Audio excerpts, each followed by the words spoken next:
तो ये सरकार की जो नीति है या कंप्यूटर बेस्ड परीक्षा ही नहीं है। देखिए, ऑनलाइन परीक्षा तो हम विरोध करबे करेंगे ना। दुरंगी नीति क्यों?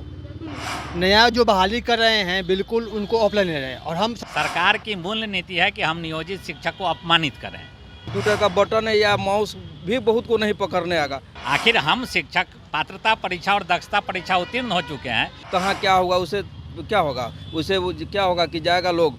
फिर सक्षमता परीक्षा क्यों और इसका लाभ क्या है?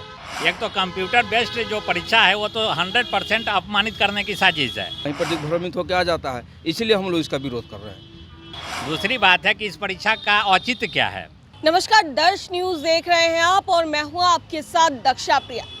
तो नियोजित शिक्षकों ने अब हाईकोर्ट का दरवाजा खटखटाया है। कारण ये है कि ऑफलाइन परीक्षा ली जाए और ऐसे में ऑनलाइन परीक्षा ली जा रही है, सक्षमता परीक्षा ली जा रही है, ऐच्छिक स्थानांतरण और भी कई सारे ऐसे पॉइंट्स हैं जिनको लेकर के अब जो नियोजित शिक्षक हैं वो हाई कोर्ट पहुंचे। और ऐसे में यहाँ पर तमाम नियोजित शिक्षक के चर्चित नेता जो है वो मौजूद है शिक्षक संघ के। ऐसे में सभी लोगों से बात करने की कोशिश करेंगे और ये जानने की कोशिश करेंगे कि आखिर ऑफलाइन एग्जाम लेने की मांग क्यों, सर ये बार बार मांग क्यों उठ रही है शिक्षकों की तरफ से कि ऑफलाइन एग्जाम ही लेना चाहिए। इसके पीछे मुख्य जो वजह है, बिहार के सरकारी विद्यालयों में जो गरीब गुरबे के बच्चे पढ़ते हैं उनको जो शिक्षा देने का काम हम नियोजित शिक्षक आज 17 सालों से करते आ रहे हैं।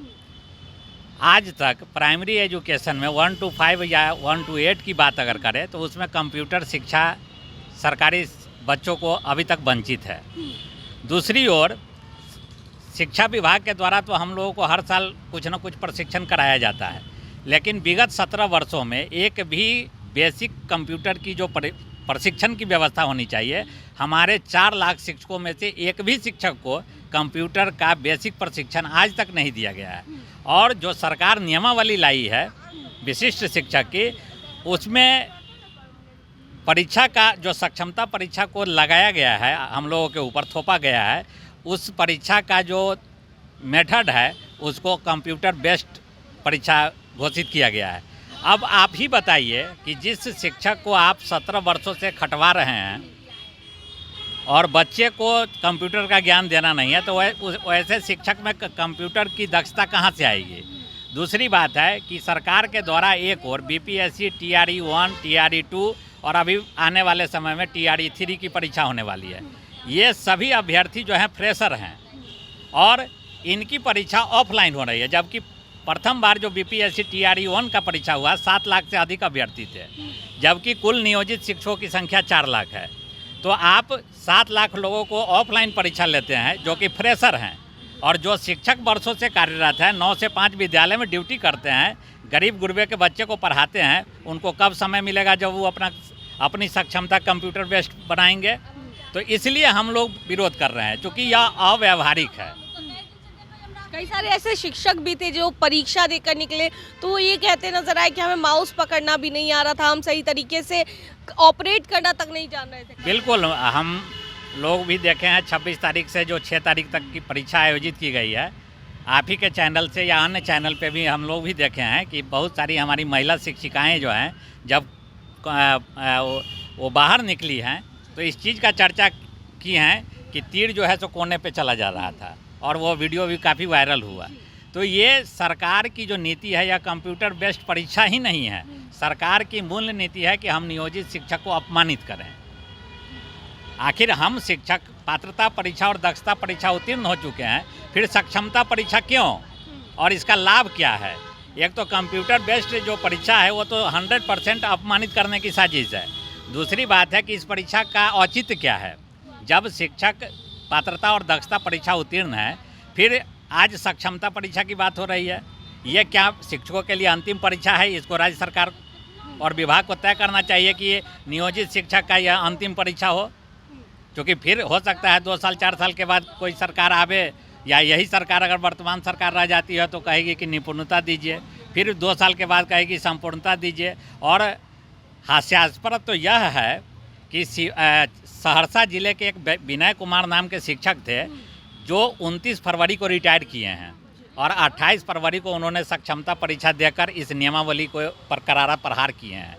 अब बताइए कि सरकार क्या उनको विशिष्ट शिक्षक का दर्जा देगी? अभी रिजल्ट भी अंधेरे में है और वह व्यक्ति इस सरकार के नियमावली जिसका हम लोग विरोध कर रहे हैं उस नियमावली को चुनौती परीक्षा दे के दिए हैं। उनका तरीका था कि हम एक दिन बाद रिटायर कर रहे हैं, लेकिन उन्होंने 1100 रुपया का फॉर्म भर के और परीक्षा जा के दे के और तब मीडिया में आके बोले हैं कि मेरा कल रिटायरमेंट है और आज मैं परीक्षा दे रहा हूँ। इससे बड़ा दुखद स्थिति क्या हो सकता है नियोजित शिक्षकों की? बिल्कुल सर, क्या लगता है क्यों आखिर आप लोग विरोध कर रहे हैं ऑनलाइन परीक्षा की? देखिए, ऑनलाइन परीक्षा तो हम विरोध करबे करेंगे ना। दुरंगी नीति क्यों? नया जो बहाली कर रहे हैं बिल्कुल उनको ऑफलाइन ले रहे हैं और हम 17 साल से अपने शैक्षणिक कार्य कर रहे हैं, तो हम लोग ऑनलाइन क्यों देंगे? ऑफलाइन में आइए ना। ऑफलाइन से क्यों डरते हैं? हमारे शिक्षक भाई बहन को आप कितना प्रशिक्षण दिए कंप्यूटर के बारे में बताइए। 9 से 5 हम लोग विद्यालय में बने रहते हैं, तो फिर हम लोग कैसे जाएं, कहाँ जाएं? मानते हो ऐसे भी विद्यालय हैं जो गांव से बिल्कुल शहर से दूर हैं, गांव में कंप्यूटर की व्यवस्था नहीं है, साइबर कैफे नहीं है, तो हम लोग कहाँ भटकेंगे? हर शिक्षक के पास साधन की सुविधा नहीं है। हमारी शिक्षिका बहनें हैं जो ड्राइवर नहीं, उनके पास गाड़ी की सुविधा नहीं है। गांव में दूर दूर से जाने आने में, स्कूल से जाने में समय शाम हो जाता है, तो फिर हम क्यों देंगे? प्रशिक्षण उन्हें नहीं मिला है, मेन आपका पॉइंट है। सर, क्या कारण है आखिर ऑनलाइन परीक्षा का विरोध? ऑनलाइन परीक्षा का हम लोग विरोध इसीलिए कि हम लोग 17-18 साल हो गया हम लोग को, कभी भी कंप्यूटर का हम लोग को जानकारी नहीं दिया गया और हम तो पढ़ाते रह गए 1 to 5, 1 to 6 to 8 में पढ़ाते रह गए। वहाँ न कंप्यूटर है न कुछ है। हम लोगों को कंप्यूटर का बटन है या माउस भी बहुत को नहीं पकड़ने आएगा। कहाँ क्या होगा, उसे क्या होगा, उसे वो क्या होगा कि जाएगा लोग वहीं पर दिग्भ्रमित होकर आ जाता है। इसीलिए हम लोग इसका विरोध कर रहे हैं।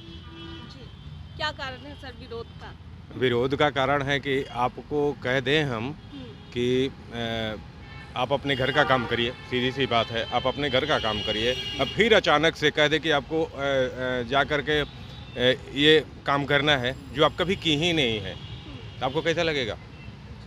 हम लोग शुरू से ही 3 और 5 वाले शिक्षक, 6 वाले शिक्षक, 8 वाले शिक्षक, जो भी शिक्षक हैं, उनको इस तरह से प्रताड़ित करने की नीति सरकार के हमेशा से रही है कि ये शिक्षक जो है अपने मन की बात सोचे ही नहीं। और सबसे बड़ी बात है कि पठन पाठन का कार्य बाधित हो, बच्चे पढ़े ही नहीं, शिक्षकों को इतना टॉर्चर किया जाता है, समझने वाली बात है। जो शिक्षक कभी कंप्यूटर लैब में नहीं गए हैं, अपने छोटे से छोटे मोबाइल ऑपरेट नहीं कर पा रहे हैं, छोटे से छोटे काम के लिए जाते हैं साइबर कैफ़े में, उनसे कहिए कि ऑनलाइन परीक्षा दीजिए, ये कहाँ की नीति है? ये समझदारी वाली बात है। सरकार को इस बात को समझनी चाहिए कि इस तरह की बात न हो।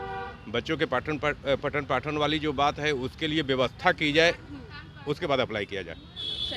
तो देख सकते हैं साफ तौर पर कि जितने भी तमाम जो शिक्षक संघ के नेता हैं उनसे बात करने की कोशिश कर रहे थे और ऐसे में हाई कोर्ट में ये शिक्षक पहुंचे हैं। हाई कोर्ट का दरवाज़ा खटखटाया है कि जो ऑनलाइन परीक्षा हो रही है उसको ऑफलाइन तरीके से लिया जाए और ऐसे में आखिर विरोध का कारण क्या है वो खुद शिक्षक ही बताते नजर आ रहे थे।